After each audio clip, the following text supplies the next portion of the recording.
Thank you for being here. Mary McCorvey, writer, podcaster, playwright. I like the playwright thing. How did you decide to start a podcast? Start a podcast. Okay.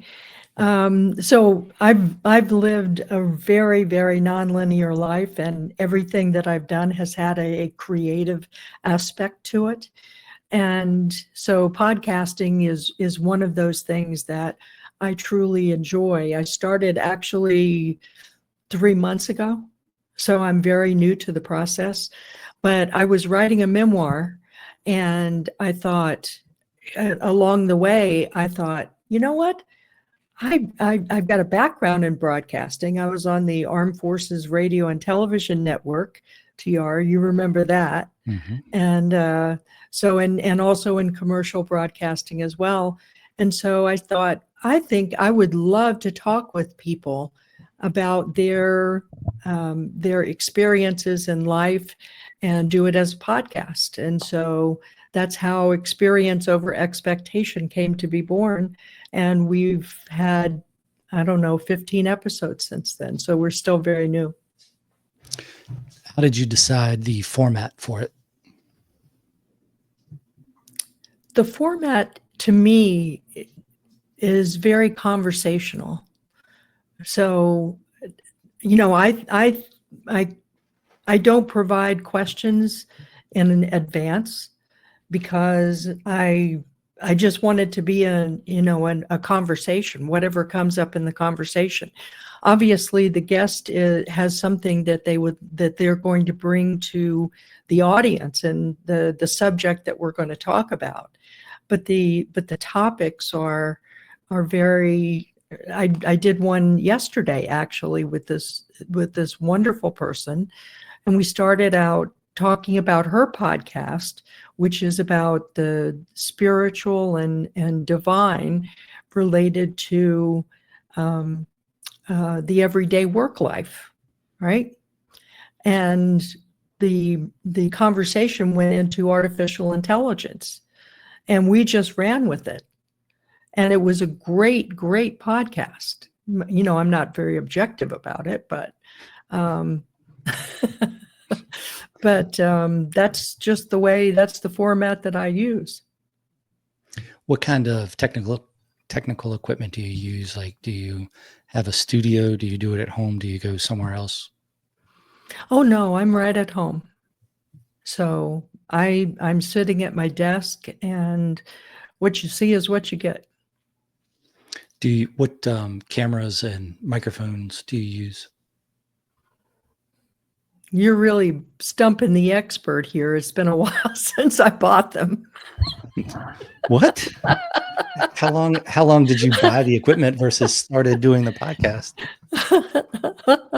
When I look at what you have, it's not very far off from that. I have an arm with a clamp to the desk, and I have okay, the spit guard. Mm-hmm. Yeah, the spit guard. That's right. And I have a Kyo webcam. Okay. Yeah. And I guess a lot of that is like your vision of what it would be like to podcast is based on the radio time too. Like, would you draw parallels from that? Like for me, absolutely. My view of radio was from what I was listening to growing up. And then probably, I was thinking about it today, probably WKRP in Cincinnati is where I got my visual of what the inside of a studio looks like. And then maybe after that, a little bit of like Midnight Caller, maybe. I don't remember the shows so much. I just remember the in the studio look. So yeah, I think there's the practical side of it, of how do you get the production you're looking for, that hitting the quality that is something someone will listen to sound wise, and then content's a different thing. But then in your head of what you expect it to be like, what you feel like it should be like when you're doing it. Right. Well, WKRP is one example. Another is Frasier. So I've spent a great deal of time in radio studios, television studios, production studios, and they're spot on. They're spot on. So What somebody, kind of I'm sorry. what program do you use to record your podcast? I use what Zoom. medium? Zoom? Okay. Mhm. I looked at that. The Zoom, because I didn't use it. I hadn't used it for work. Maybe once or twice I had used it before, but the idea of downloading the program, like if a person wants to be on, I think they'd have to download the program and then be able to log on to it. So that's why I went with StreamYard. I think there's a couple other ones like StreamYard that are, you just get a link. And I think on the other end of it, like if you're calling into it, you just follow the link. And as long as your web server supports it, you're in. I'm not sure if that's the case. I don't know. Maybe you can tell me that. Sure, I can tell you. Everybody gets a link. So it's very simple. And then when you post it, are you doing RSS feeds, or are you just using a service, or are you just posting it individually to certain places? No, we actually use Captivate. And so with Captivate, we go to multiple podcast outlets. We also do YouTube. We also do clips we do shorts on YouTube. We do clips on Facebook and Instagram and LinkedIn. To do that, do you put your podcast after you record it? Do you put it into like Adobe or some other program to be able to do clips for it? Or we use Opus. Opus. Okay. Mm-hmm. Nice. There's so many of those programs out there that makes it possible for people to do much easier than it would imagine it used to be, that you just have to find the one that has the things you want on it, like the abilities you want on it, and then learn that program, and then you're pretty good. That's exactly right. And the thing to remember is you're always the creator. So with Opus, for example, it'll go in and it will grab what it calls and give it a score on whether it'll go viral. So the clips that it picks are those that have SEO seed, keywords and things like that. Yeah. And things that the guest is saying that the algorithm recognizes that it's going to, pique the interest of the most people. So we choose about, the top 5 that are in the 90s, right? Okay. And, we'll get maybe 15 clips, but we choose the top 5 that are in the 90s. We also check the other ones to make sure that we're not losing something valuable and interesting. But we generally choose a top 5. But it's very, very important to, excuse me, it's very, very important to review those clips and make sure that they're coherent and they make sense. Because sometimes when an algorithm is creating for you, it doesn't do such a great job. Yeah, it's when I started with StreamYard, they had a feature where you could do clips within StreamYard, and you could do over a minute or under a minute. Under a minute I found was better just for the social media stuff, because it gets into the YouTube shorts and then reels and the other things. But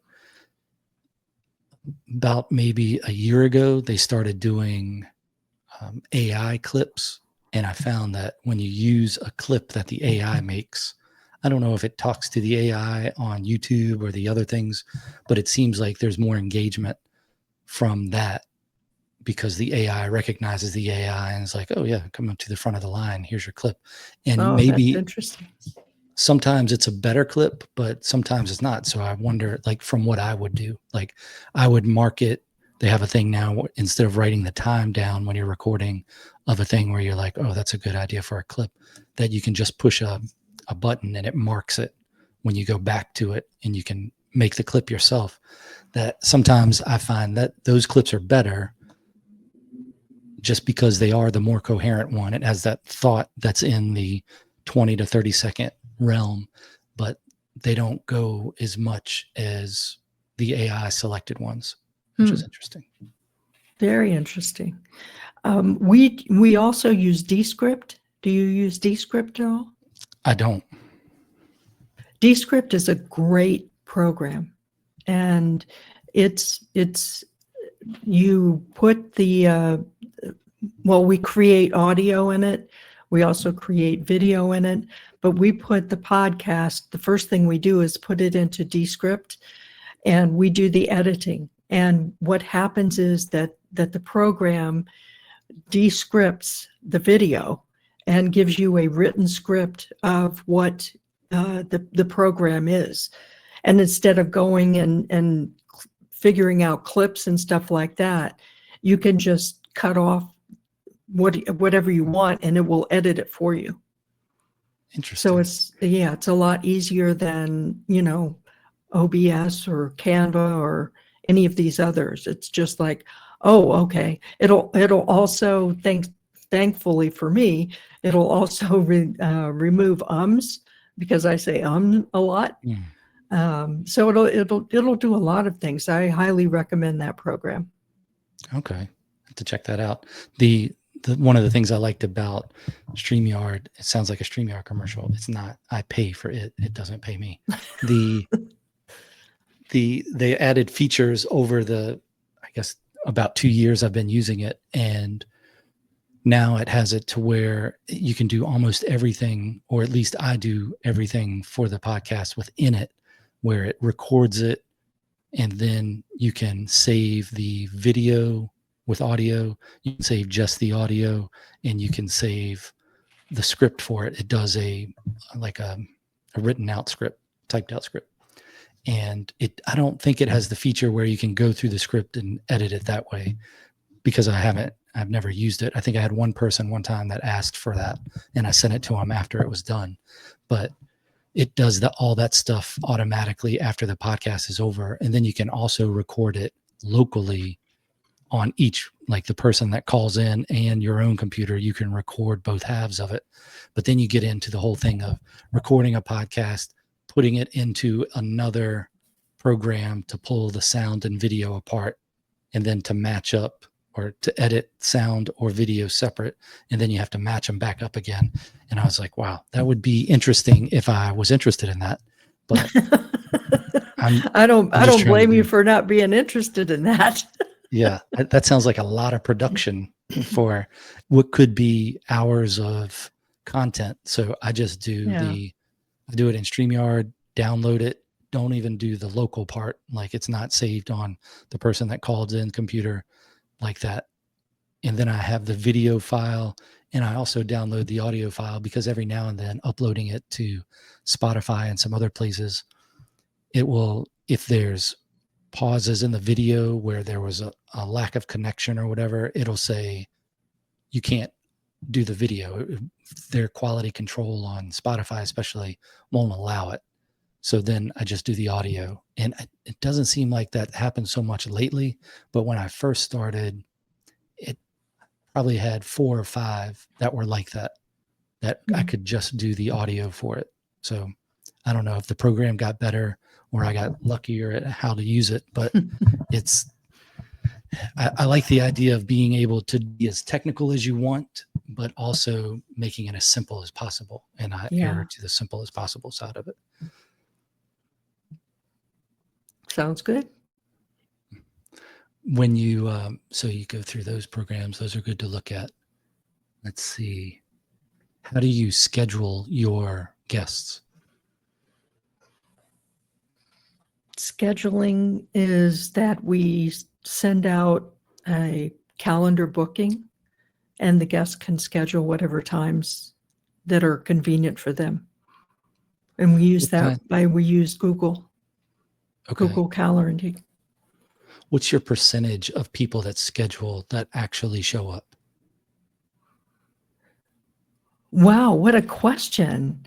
Thanks for putting that in my mind. Nobody has not shown up yet. Oh my goodness. Nobody's not shown up yet. But wow, do you have that? Yeah, the no call, no show. You get those every now and then. It seems seasonal, although not seasonal as in the human seasons, but seasonal as in sometimes you just get 4 or 5 of them, and then you don't have them for a while, and then you get a rash of them again. And I haven't done the work to correlate them with actual, tide charts, but you often get them. I don't use the scheduling app like Calendarly or anything. I do emails back and forth because I figure if we can't have an email conversation, then we probably can't schedule a time and date in the future to meet. So plus it's easier for me. Guess the calendar apps would be okay, but I just never use those. So yeah, I schedule them. Sometimes it's people I know, so I'm pretty sure they'll show up. And then other times it's strangers and I don't know them, so I'm not sure if they'll show up or not. You don't know until the day of. But yeah, I'd say I've probably, out of, I guess it's 164th episode, probably had 30 people that have scheduled and then just not shown up and not called just throughout that time. It's a little disappointing because you get all the stuff prepared. Like you want to prepare, but not over prepare. So you prepare and then you're like, okay, I'm interested in this conversation. I'm ready to talk about this. I'm looking forward to it. And then nothing. And you go, oh. So it's not just the investment in time in it, but it's that disappointment of having missed out on something. Mm-hmm. And then you have those apps like the scheduling apps where like matchmaker.fm, where it matches the podcast with people that are looking to be on podcast. And with that, when I send out, like, I'm interested and I invite you to be on the show for this, this, and this, that I probably get maybe 50% response on. And sometimes you'll get people that say, I'm not interested at this time, but usually it's, you just don't hear anything. So I don't know. Do you have the same experience with scheduling people, or do you do a different way of getting the meeting the person initially to be able to be on the show? I do not have the experience of people not responding to being on the show. Wow. They want to be on the show. Now again, I'm 15 episodes in, so I guess reality awaits. But yeah, so far everybody's been very interested to be on the show. I guess I'm lucky. Yeah, that's good. That's good. When you send that initial invitation to them, is it people through intermediaries of people or through like the services online? Well, we use Matchmaker. I think that's how you and I matched up. Yeah. But we also, there are a lot of people that I know that I have a particular interest in talking with them. So for example, we had George Leone on the show. I think he was the second guest. And George is the founder of Homecoming 250. And that is the national celebration for the Navy and the Marine Corps coming up in October and November of this year. And I'm based in Philadelphia, and it happens that the Navy and Marine Corps chose Philadelphia as the national celebration site. So, having George on was absolutely wonderful because we got to share so much information with people that it's really a spectacular celebration over 9 days. And people can plan to come to Philadelphia and so that kind of thing. I just know people, and I know what they're doing, and I know that other people would be interested in what they're doing. So it's a combination of things. Okay. With how much preparation do you do when you're getting ready for a certain guest? Like maybe, I guess, how much time do you put into it, but also what kind of research do you do? How do you do that? Well, I look at their background. If I've been matched up by one of the services like Matchmaker, they have guest profiles. And so I put the guest profile into AI and ask it to give me some questions. I very seldom use those questions, but it gives me an idea of, what to look for in their profile and how to craft the conversation. What do you do on the 30 minutes prior to doing your podcast? What's that run up time like? Like when do you actually sit down and you're ready to do it? How long before do you put the Zoom, start the Zoom conference room or whatever it's called? I start the Zoom conference room probably about 5 minutes before, but I'm ready and prepared 15 minutes before. How about you? Yeah, that's about the same. I guess maybe I'll set my alarm, whatever I'm doing, I'll set it for an hour before it's time to record. If I'm doing one or two or however many that day. And then that hour before, I'll probably go sit down and make sure the computer's working. Like I don't have to reboot anything, get the cameras set up, and then open up the StreamYard app maybe 30 minutes before and make sure that that's all set up with the titles and everything that needs to be done. And then I'll set my alarm again, probably for the 30-minute prior and then 15-minute prior. Use the alarm a lot just so it doesn't sneak up on me if you're doing other things. And then the maybe 30 to 15 minutes before, I'm probably in the chair reviewing the profile of the person or just looking at their links and things. I've probably already done that before, but looking at it again and then thinking about what I would talk about with them, like how the conversation would go. And you don't want to do it too much, because if you pretend have the conversation before you talk to them, then you've already had the conversation. It's done. Right. You didn't record it and they weren't involved. So I try to not over prepare, but there are people that you're like, oh, that's going to be an interesting thing to talk about. That's going to be an interesting thing to talk about. So maybe you look at that a little, like looking at yours with the exposure to sarin gas. I was like, oh man, let me go back and review some of that, the biological chemical stuff from marine times and just see if I remember what all that stuff's called. So I looked at a little bit of that. And then that's another reason to have the alarm, because you get caught up in just reading something that's totally different. But yeah, that's usually how I lead up to it, and then send the link 5 minutes before the scheduled time to start. That's probably mine. Sounds good. How do you keep track of people you've invited onto the show, people that have been on the show? Like, do you have a spreadsheet that shows it's scheduled, it's been recorded, I've asked them and haven't heard back from them yet, or anything like that? Yes, we have a workflow. We have a workflow for everything. So we have a workflow for my book. We have a workflow for the podcast. We have a workflow for my Substack.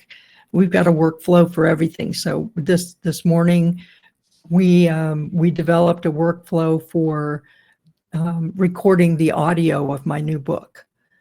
So there are workflows for everything. And then for each one of those, there are spreadsheets for who's doing what at what time. So we can keep track of it. Organization is definitely key. It is, if you want to do something well. how does podcasting, in your experience with it, match up to radio broadcasting? Oh, it's very similar. It's very, so the podcasting that we do is video as well, like you do. But yeah, it's very much like a radio studio and doing a talk show on radio. So it just takes me back to my misspent youth. But it's very, very enjoyable because I get to meet very cool people like you. Yeah, I think what got me into podcasting was during the lockdowns, where I used to have like writing groups I went to that we didn't have those anymore. So I was like, well, how do I maintain that contact with strange people? And then I was like, well, do a podcast and then you can talk to all kinds of people from all over the world. So it's been very interesting. Good. You're mentioning an audiobook. Is that the first audiobook you've done, or have you done those before? No, I've not done an audiobook before. So did you do it through Audible, or how did you go about recording it? the distribution will be in Audible. The actual production of it is going to be in Audacity and in Descript. Okay. And you're working up to that now? Have you started it? What time is it, TR? No, literally, we're going into a sprint this weekend because the print book and the Kindle book are coming out in September. So this we've got all those pieces in place, and then the audiobook is coming out. Will come out at the same time, but we have to do it. How are you? Because I'm recording it. Okay. How are you publishing the written? Oh, I'm publishing it. I wouldn't have it any other way. Through like Amazon or through? Amazon is distributing it. Also, Ingram Spark to book publishers. I'm sorry, book retailers. So you go into a bookstore and you're looking for expectation or experience over expectation, and there you go. You order the book and you get it. Okay. So then is it a print on demand, or do you print a bunch of copies and then have them send out? No, I have no interest in printing a bunch of copies. What the system that I like is that if you go and you buy it on Amazon, then Amazon prints it and you get it in 2 days, and I get the money in 2 days. So it works out pretty well. Okay. I published most of mine through Amazon KDP, and from that end of it, you get the royalties checks every quarter. I think they send them out. So just have to make sure my mom buys enough copies in that quarter so I have a positive cash flow. Yeah, I know the feeling. Would you like to know about my book? Okay. Tell me about your book. Okay. So how much do you work with artificial intelligence? I guess you'd have to define exactly what artificial intelligence is. Like if I'm using it through StreamYard and it's doing AI clips, I don't know if that's considered artificial intelligence or not, versus talking to some sort of animated robot. I don't. And if it's more of like using a language model, I don't do that either. So I don't know how much I don't knowingly deal with AI. Mm-hmm. And all of that is good. All of that is good for me to know because I'm I'm eyebrows high in it. And so when I'm talking about the book, it's useful for me to know what your frame of reference is. And it's also great for me to know that you're a writer, because there's great discussions to be had around the way that I've constructed this book.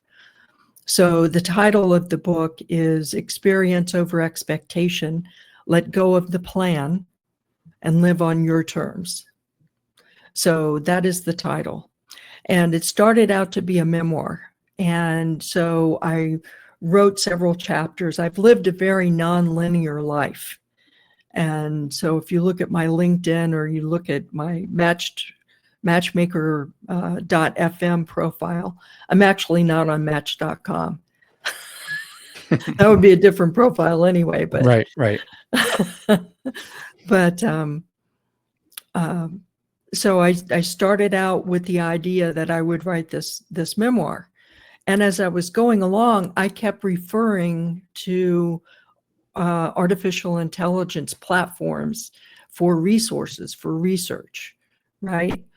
So instead of, because that's the way it pretty much is these days, TR, if you used to Google things and now you use AI. So I kept going back to these platforms. And finally, I asked myself the question. I said, I wonder what would happen if I put my story into AI and ask it to analyze it, right? And that's what I did.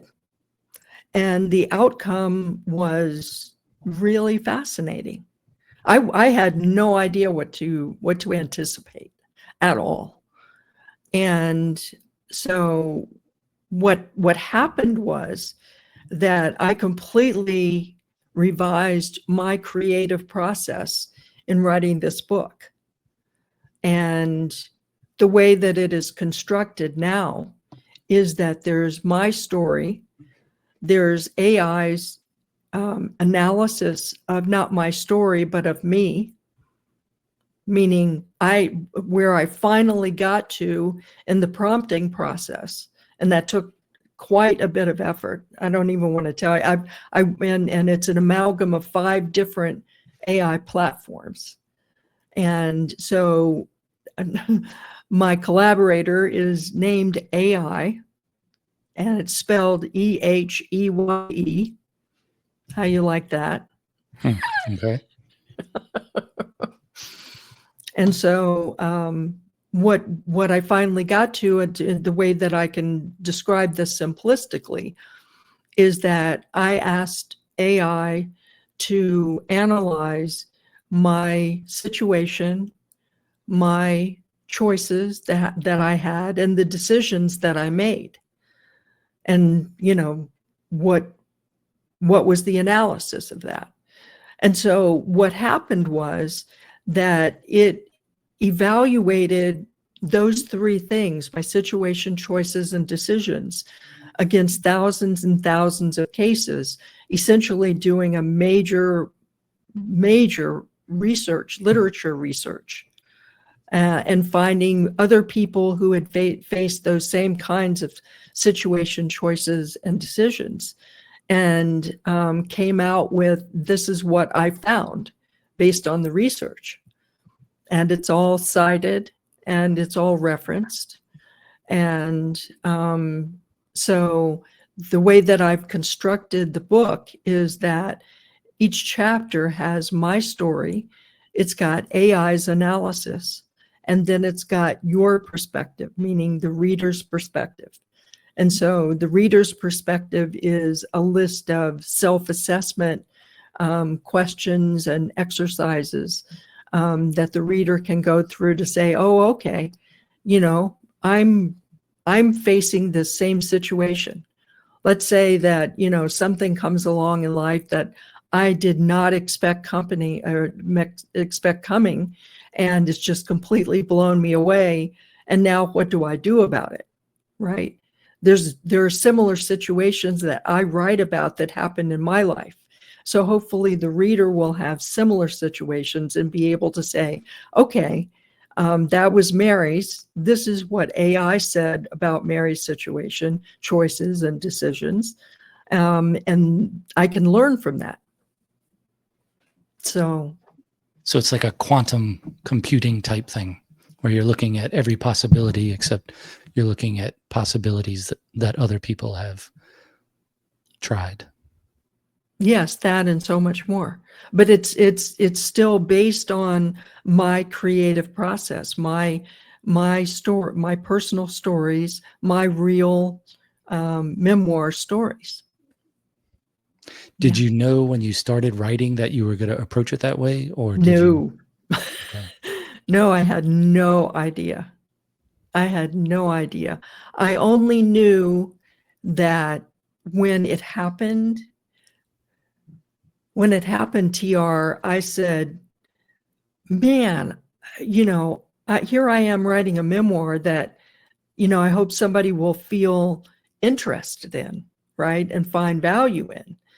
But here I have the opportunity to take what I'm creating and create something entirely new. To my knowledge, nobody else has done what I've just done. And so, the fact that here I am, I don't have PhD after my name. I don't have all these letters and after my name. Who am I? I'm Mary McCorvey, a guy, a woman who was writing a memoir, right? And here I am saying, here's a book that integrates artificial intelligence into my life and your life, and here you are with tools that you can use. I'm all How do about it. you how do you view, like, when you think about AI, what do you think it is? Like, if you were going to describe it to someone, how would you describe it? I would describe it at this moment in time, meaning, in 2025, in 2026, it could be very different. But in 2025, it is a tool. It is a tool that anyone can use for their purposes. Now, what you want is for people to, like me, use it for good. And at the same time, there are people out there that could use it for not good. They can use AI to do cyber attacks and things like that. The tools are the tools, and they just operate like a hammer or a wrench. They just operate on a quantum level, like you said. How do you think AI is different than a person? Well, currently, AI is not sentient. So it's not a being. And I don't know if it will be. I know there's very, very strong concerns about that. But currently, it's not sentient. It just is learning and learning and learning out of everything that is available. So when I say that within, I don't know, a minute, maybe a minute, it took my whatever I put in there about my situation and scoured probably millions and came up with thousands of related pieces of literature, and then from that analyzed it. So that's a minute of time, and it just keeps growing and growing and growing. But something called singularity is where humans, have you heard of singularity? I think I have, like, in the idea of a singularity in a black hole, and also the idea of singularity as in everything's one. Yes. What do you mean? Okay. So I'm talking about humans being one. So humans are not dogs. Humans are not monkeys. Humans are we're not the same species. So sentience and singularity with regard to AI means that we are one. And that is terrifying. That people are one, or that everything is one? No, that people and AI are one, not dogs and AI. Oh, I see. Yeah, I look at AI as just another person. Like, if there are different AIs and they're contained somehow through the prompts they have put in or what makes them up, then maybe it's a different person. But I see it as, it's just, what's a person if nothing but a thing that collects information and then does something with it? Like, isn't that what AI is doing? So if you're talking to an AI or AI is doing research, they're probably much quicker than a person at doing it, and they can hold in their mind or in their data banks, whatever you want to call it, that a lot more information than a person can, and can recall it quickly and organize it in a different way. So it's different than us in that case, but it's still a thing that is a product of what it's learned and how it's been told to learn, just like a person. No? Yes. So for and your point about it taking in information and reacting to prompts. So as I mentioned, we use 5 different platforms.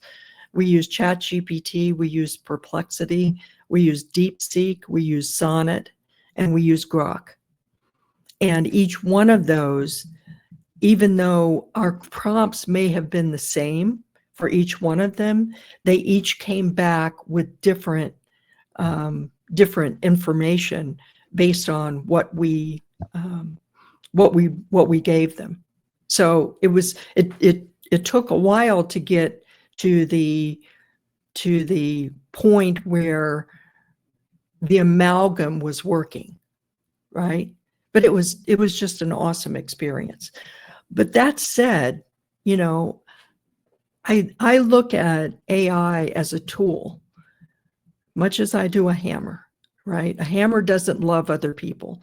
A hammer doesn't marry other people. A hammer doesn't have children and love those children. And AI doesn't either. So that's a difference between a person and artificial intelligence. A hammer doesn't read either. So maybe AI and a hammer are a little different. They're very different. Certainly, maybe AI is closer to what the human would define as a psychopath, where it just doesn't have the emotion, but it can fake it. No? Well, that's one of the concerns that's been expressed, yeah. That like when it becomes smart enough, so to speak, it can be evil. I used to do safety talks as a police to, like, before holiday weekends, especially for the military when I lived in Virginia Beach. So talking to people in Norfolk and things like that in the military about just how to safely go about your business on a holiday weekend or whatever. And part of it, I would explain, like, this is common sense that you've learned from your parents, unless your parents were messed up, in which case you don't have the same common sense that other people have. Like, and how does anybody know what actual common sense is unless it's a consensus? So when you're using different AI programs, then I think it's like dealing with different people because they've learned things differently. They consider things differently, maybe not through choices they made, but through limits that have been taught to them or have been programmed into them, very similar to how people are. Like, you meet some crazy people and then you go, well, what happened here? Why am I different than them? Maybe you're the crazy one, but that's a thing too, is like, how are people so different?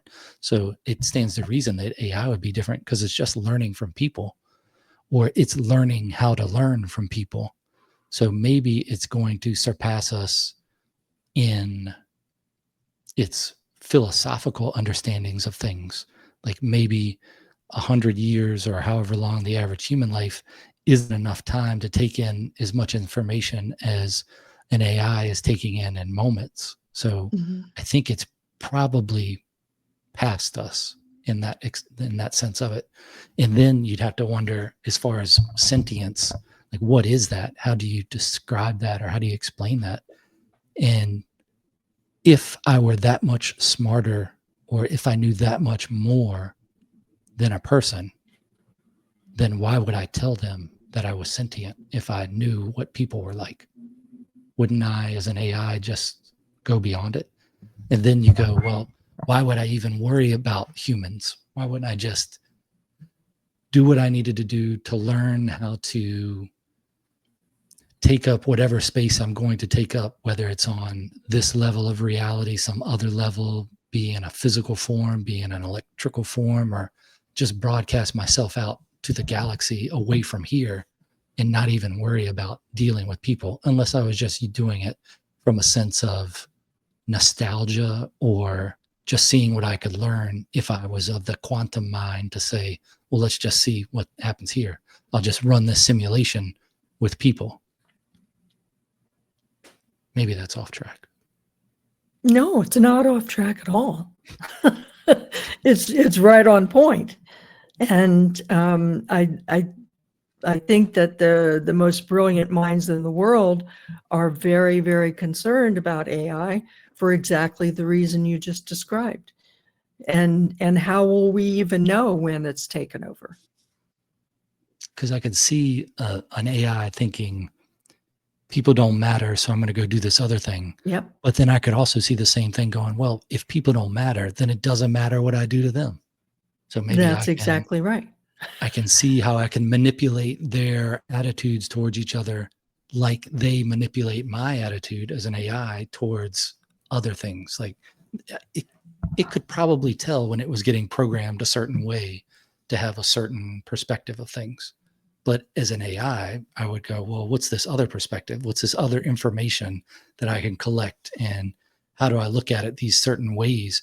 Even if you're just using the human versions of ethics and philosophy, then if an AI understands that, I'm not sure how we say how it understands it.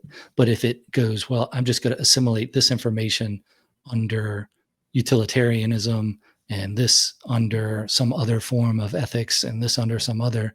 And then I'm also going to look at it from different philosophies, and I'm going to mix all those together. Like they can do that much quicker than a person's going to do it. And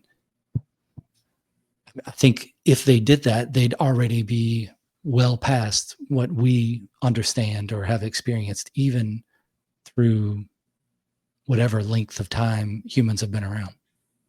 Mm-hmm. I think you're right. And I think a true reality is that if it does grow to be the bad AI, we got the good AI right now. Mary's little story. Let's analyze Mary's story, right? With the good AI. But if the bad comes around, we could all be destroyed. I mean, it could be that we turn out to be gnats, GNATS, right? And it may not want to study us anymore. It may not. We may be too much of a. We may be not only a gnat but a mosquito or a fly or something like that, and we're done. I mean, that's absolutely what could happen. Yeah, like even just thinking about that as a human and going, well, what are the pros and cons of a mosquito? What can we learn from them? And you could branch out for years and try to look at it from different ways. Then an AI is doing all of that in moments. That, I mean, it's so much stuff that we'll never even be able to understand how much stuff it is in this current level of humanity. So as a singularity, then how do you explain that other than just the simply people and AI are one? What is it? Can you explain it more clearly? Like, what does that mean? What are the workings of everything being one? I'm probably not the best person to answer that question. Well, what do you think? You've probably thought about it more than I have.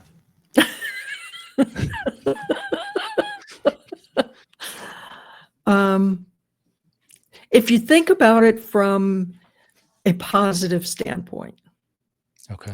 If we were to be able to, so right now, Neuralink, Elon Musk's Neuralink, puts chips in brains. Okay. Right now, it helps, and it has been proven to help people with physical or mental disabilities. And So if you think about microchipping everyone, just like when you microchip your puppy, when your child comes out, you microchip it for artificial intelligence. What that means is that, and then this is me, okay? This is not some brilliant scientist. This is me trying to convey what my understanding is. So if we all had a microchip and we were able to think with the same speed and the same results as AI, that could be singularity to me. That could be, okay, I am making decisions based on all of the information that's available to me in very, very fast fashion. And that makes me a more productive human. Does it make me a more kind human? I don't know. Does it make me a more loving human? I don't know. At what point would, if you were thinking about everything and every possibility, at what point would you take action? Like, it seems like an AI, if it's pondering I'll say thoughts, but if we just say like, if you break it down more than that, all these possibilities or whatever, that if you had to make a decision on something, you're just thinking, and then you're thinking more, and you're branching out on all these different ideas about it. It seems like if there was an AI that looked like a person and you ask them a question, it would just freeze them and they would be lost in thought for as long as you were alive, because they're thinking about all this. Like, even if you could think about everything at once, what about everything at once again, or through something else and through something? Like, how long is that physically going to take to go through?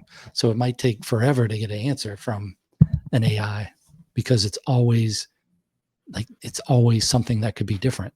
Like, if you're thinking on a quantum level of everything at once, how's there an end to everything at once? Wouldn't it just keep going? That is an absolutely crazy good question, right? It's a crazy good question from a lot of standpoints, but what I can personally speak to is my recent experience in writing this book with AI, right? So when I went down the path of saying, well, I'll just put my story in here and let's see what happens. Is this the same voice you do your audiobook in? Because that's right. Well, yeah. What are we going to talk about today? Okay.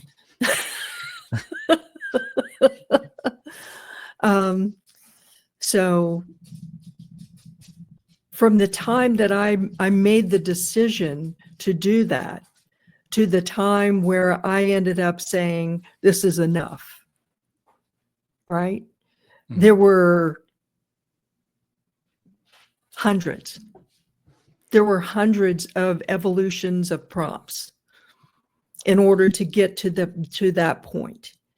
But I used my decision to determine what that point was.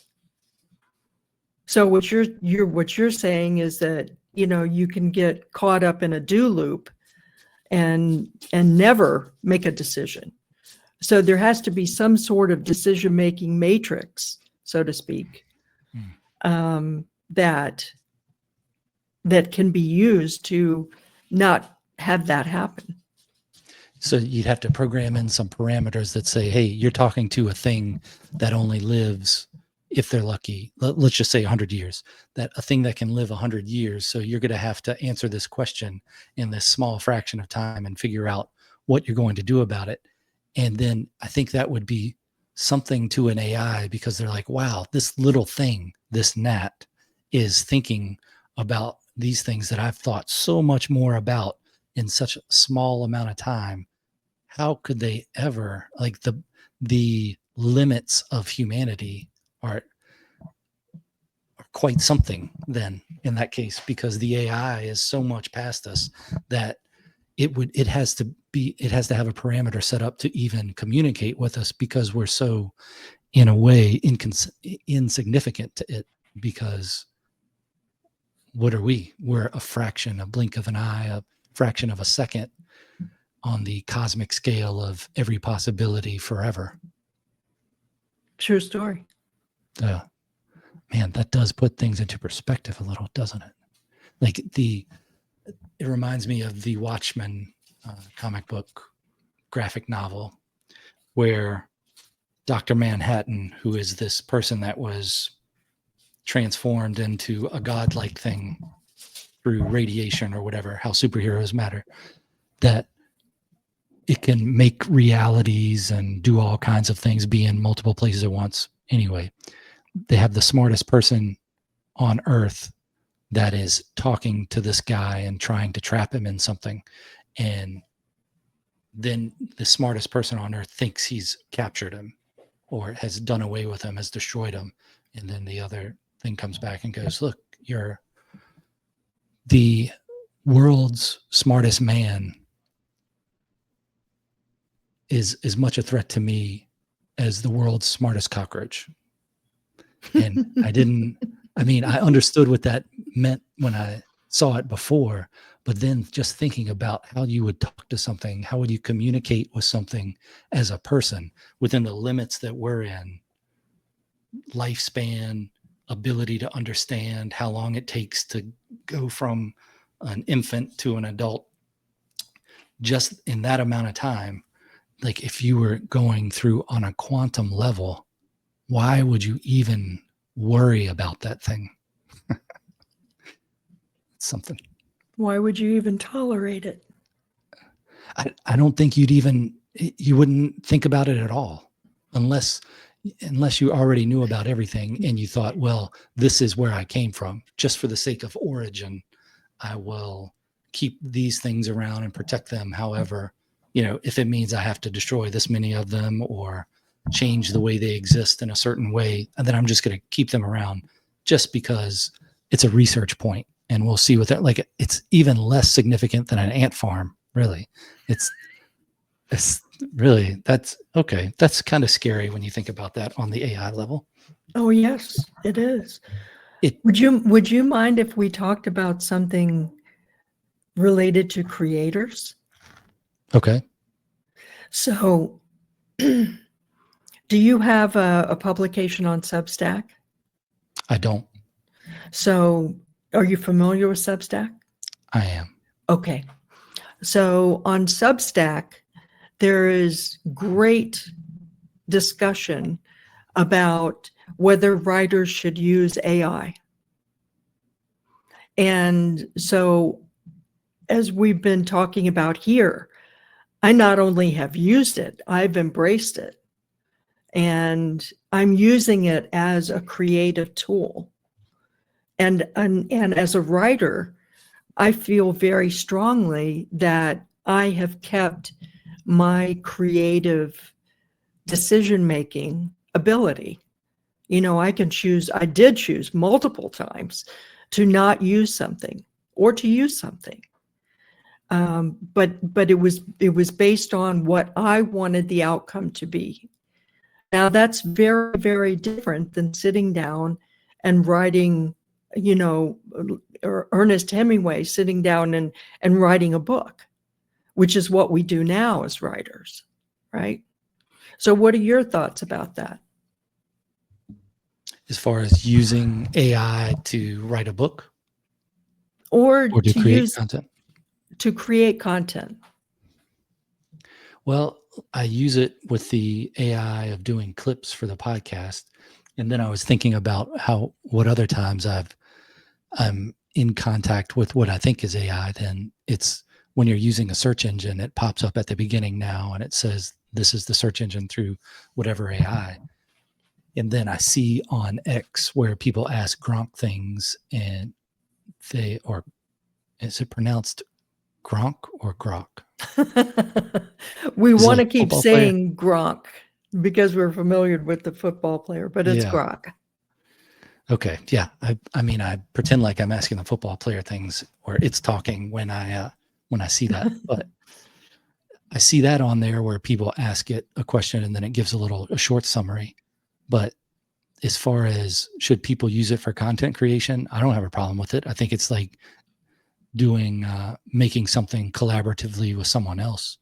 As far as how I write, I haven't used it yet in writing anything that I write, but I haven't knowingly. But when I think about creativity and where that comes from, then, and just when we were talking about AI being this big knowledge thing and a human being such a small storer of knowledge, that I wonder if, especially writing poetry feels different to me than writing prose, that I wonder if that's a thing that's trying to communicate with me, because it does feel like a conduit, or, it's working, you're getting messages from it, and you're like, you can't understand it all, but you're writing parts of it down.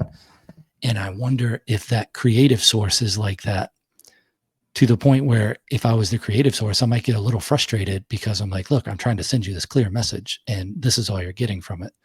So, I mean, just now when we were talking about it, I was thinking about that as far as creativity goes. But yeah, I don't have a problem with people using it. Like, who's to say we're not in a simulation right now and we're not a part of an AI doing some sort of something? Like, what's the difference between a simulation and what we would call reality? Isn't it just different words for the same thing? Mm-hmm. Like, if we're in a place that's created by something, how is that different than a simulation? I don't know. I don't know if I satisfactorily answered your question about writers or no, you did. You did, absolutely. You did. Okay. The pushback that I'm reading about from writers that consider themselves purist are people that say that, you're essentially giving up your creative capacity, or you are watering down, what you as a human being can create. And I just disagree with that. But then, I've made the decisions that I've made. So I'm interested to hear from people who have other opinions. But would you like to know how it had analyzed me? Okay. Yeah, I don't know if you want to know or not. Oh, now I got to convince you. Okay. I would like to know how it analyzed you. Please. Well, like I said, I really didn't know what to anticipate. But I do know that, I've lived through a lot of things in my life, and whatever, an AI might pop out with is I'm pretty, probably able to handle whatever it is. But it surprised me. So, for example, I would be talking about the timeline myth, right? And the grand plan. You know what that is, right, TR? Maybe. I don't know. What do you think the grand plan is? Well, the grand plan is that when we're growing up, in our culture anyway, the grand plan is that you grow up, you go to college, you get the degrees, you get the great career, you work on your job, you marry well, you have children, you work on the job some more, then you retire, and if you're lucky, you leave a legacy, right? That's the grand plan. All right, that's different than my grand plan, but okay. I never did that. Okay. I never did that. I did some pieces of it along the way, okay? But mine, like yours, I bet, is a very nonlinear life.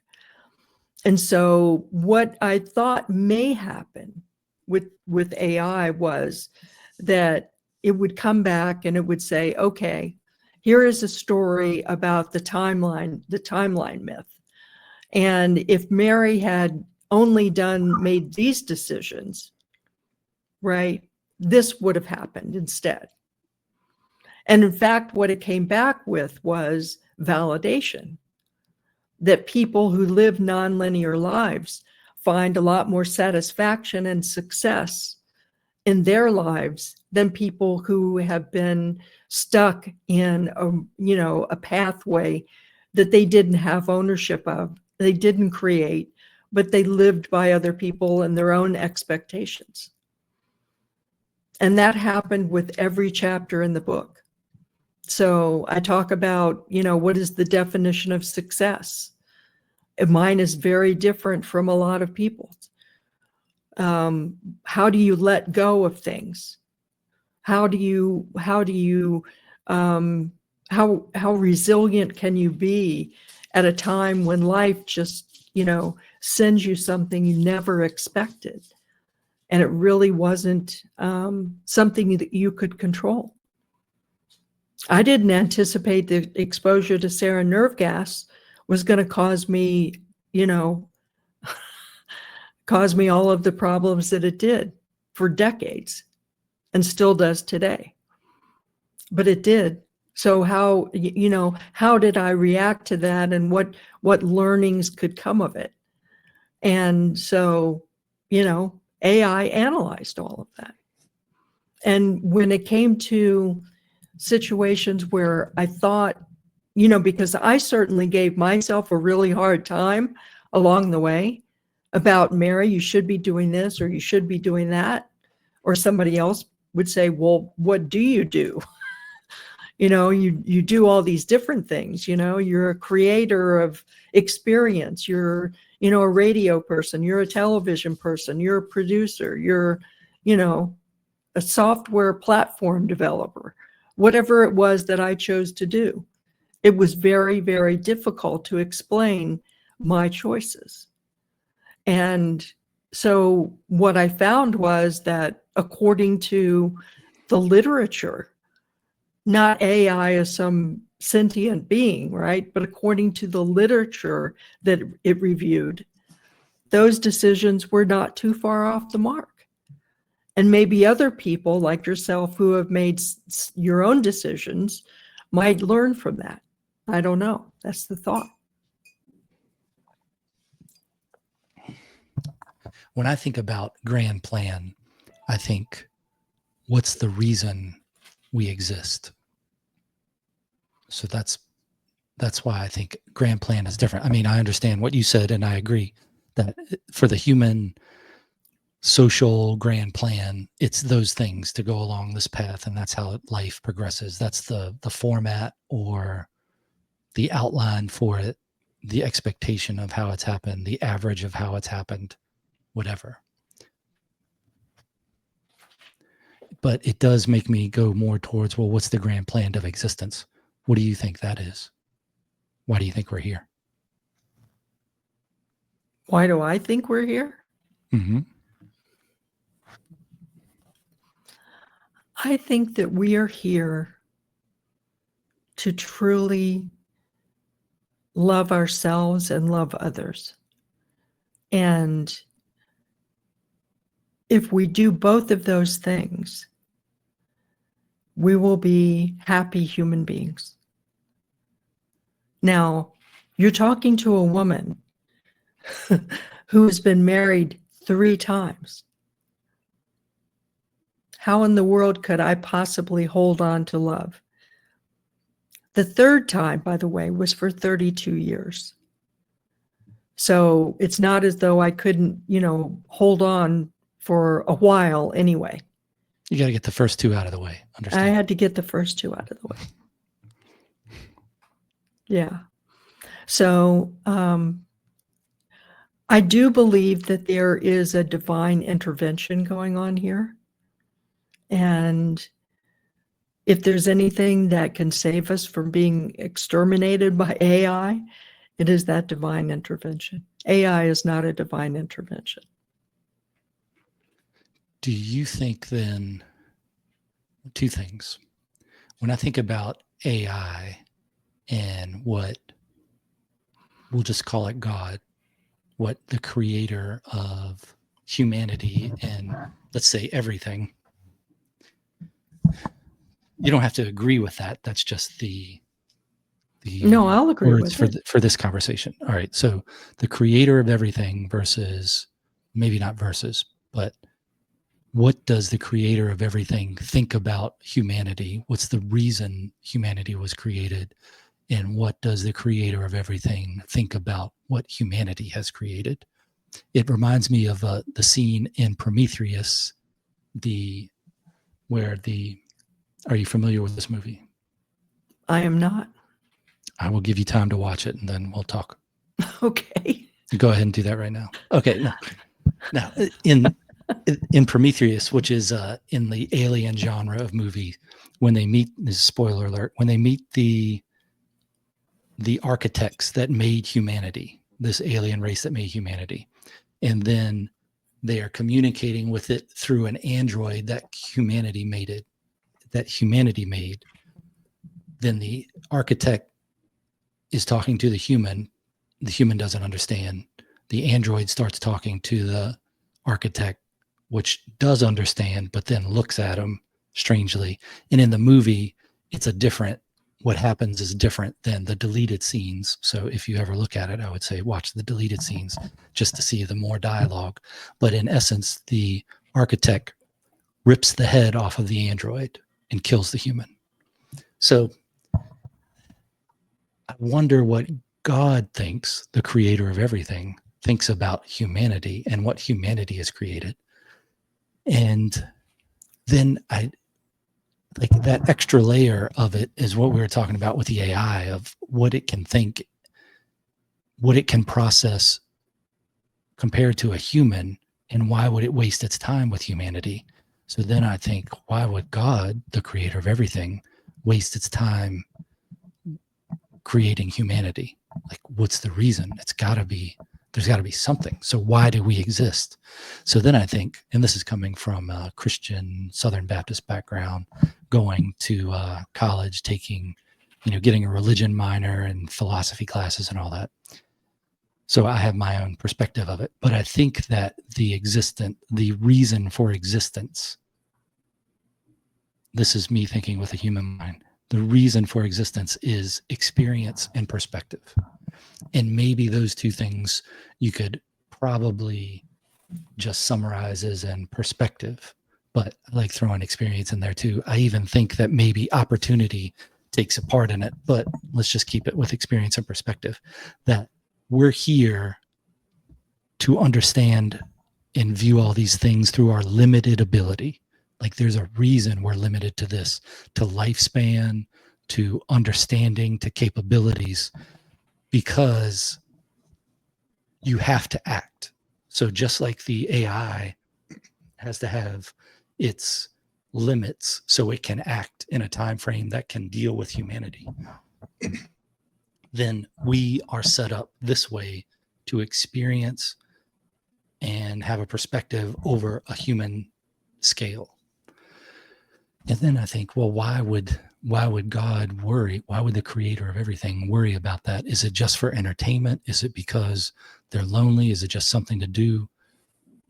But then I wonder, if you could do anything and you knew everything, how would you get to the point where you could do or know everything?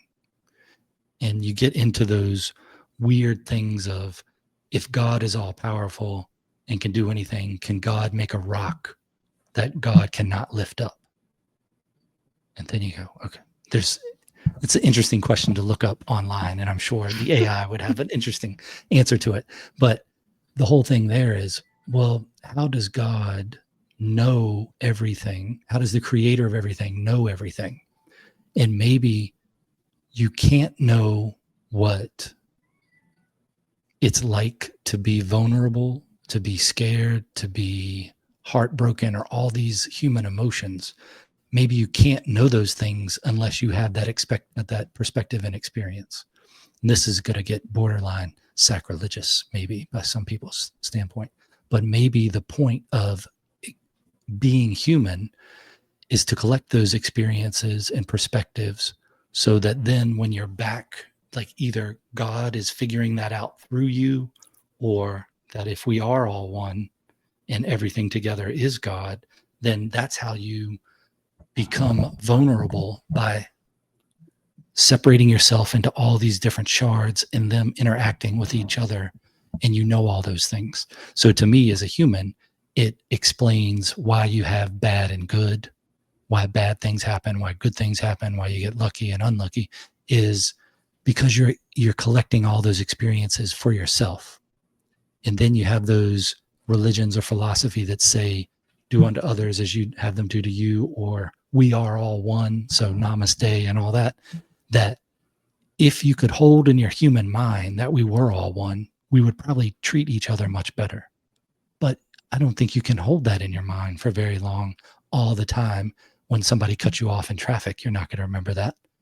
But maybe some people can do it better than others, but the regular average human is just collecting all these perspectives and experiences to take it back to the big database, to the creator of everything.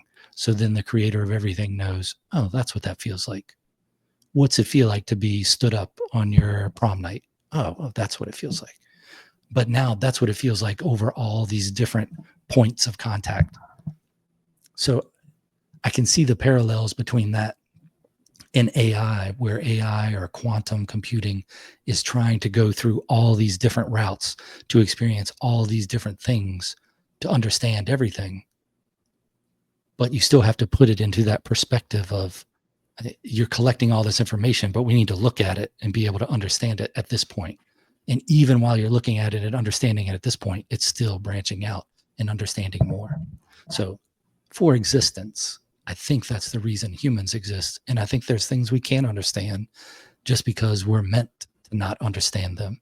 And if we did understand them, it would ruin the experience and perspective of humanity. If nothing could hurt you, how would your human experience be different? Like if you were Superman, it would be different. It would be something different. Thoughts? Well, that was quite a soliloquy there, TR. This has been a great conversation. And that was a conversation ender. Oh, I ended that conversation with that.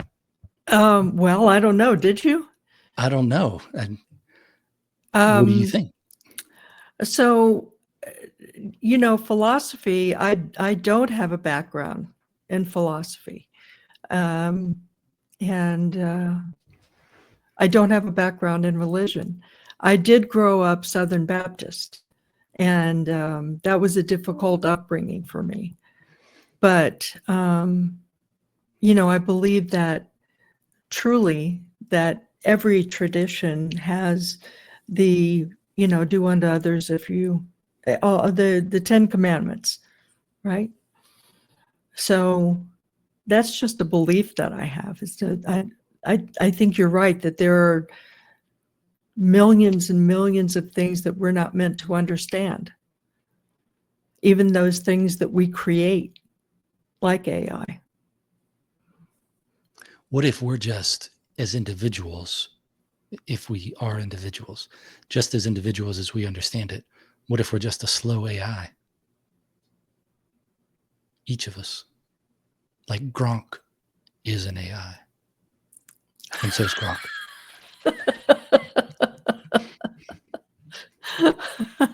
Very profound, TR. No, really though. What if that's like, if the limit that's been imposed on us is that, so we can only understand these certain things. And then as far as we know, or we think that humans have made this other thing that goes outside of those limits. I mean, that's strange, isn't it? It's very strange. So I think that you are above my pay grade, mister. Oh, no. You are very much above my pay grade. Having that part of thinking about AI as we started, like understanding how much AI thinks, for lack of a better word, maybe it could be explained better, but all the information it's collecting, I think it is surpasses the human individual and maybe all of humanity, that still it's contained in its own something, like a human is contained in its own something. So I would think that the creator of everything has already a plan and way to deal with things that humans make. So I don't think it poses any threat or whatever to the creator of everything. But certainly the AI could pose a threat to humanity. Yes. It sure could. And I think it does. It hasn't been realized yet. That's a happy note, isn't it? I mean, I'm more concerned about AI now than I was before we started the conversation. So, oh, great. Now I'm going to have to try to forget this. Like, let my human mind, let it just run off my human mind and then go about doing whatever I do. But go to the 7-Eleven, get some gas. Perhaps to conclude the conversation neatly, where do you think creativity comes from? Oh, I think it comes from God. I think it's a God-given gift, and I believe that every person has creativity. Every person has that in their DNA, and it's very different as to how it's revealed in each person. And for me, creativity has always been in the communications realm, in writing, in radio and broadcasting, and creating experiences and communicating stories to people. That's where my creativity comes from and how it has been evolving over the course of my lifetime. For other people, it can be very, very different. But, I believe that the person who mows the lawn is a creative person. I really do. One that does it well. That's why you end up with these beautiful swaths of green that give the eye candy, right? I do like a checkerboard pattern in the yard, and I've been practicing doing that. My wife doesn't appreciate it as much when I say, come out here, look at this, look at these lines, look at these lines. Next week, I'm going this other direction. It's going to look like this then. I'm working on an Argyle. Well, is there anything you wanted to talk about that we didn't, or any thoughts in closing? Well, one of the things that, since your audience is creators, one of the things that I would really like to walk away with is a sense that, there is power in your creative ability, and it's not a matter of wanting to do something and then not. It's a matter of making a decision and doing it. And that is something that I've found works for me. And I feel as though I have lived and continue to live a very successful life, even though it's been, ups and downs like everybody has. But if you look inside yourself and you see your strength, and you really believe in that strength and make decisions about it, I think that you can be a happier person. What's the best way for people to follow your work? Well, the best way to follow me right now is on marymccorvey.com. That's where my website is. And I'm also on YouTube and Instagram at Mary McCorvey. And I'm on, I'll soon be on Audible, and I'll soon be on Amazon, and I'll soon be on all of these different places with something called experience over expectation. Let go of the plan, live on your terms. All right. I have your website. It's going to be in the show notes for people that are interested, and it's got a lot of different things on there. So the videos, the podcast, the book, all of that's on there for people that are interested. Well, And for thank people you that aren't very interested, much. it's still on there. I'm not interested in this. I'll spin heartbeats, you know. Yeah. I Let's take a look at it anyway. I will like to share this. My mantra is finite heartbeats, infinite possibilities. And that's something that I really believe in. And how we choose to spend our heartbeats is really, really critical. Because we don't thank get you. them back. Thank you for the time today, and I'll talk to you on the other side of this musical exit. Okay. Thanks, TR.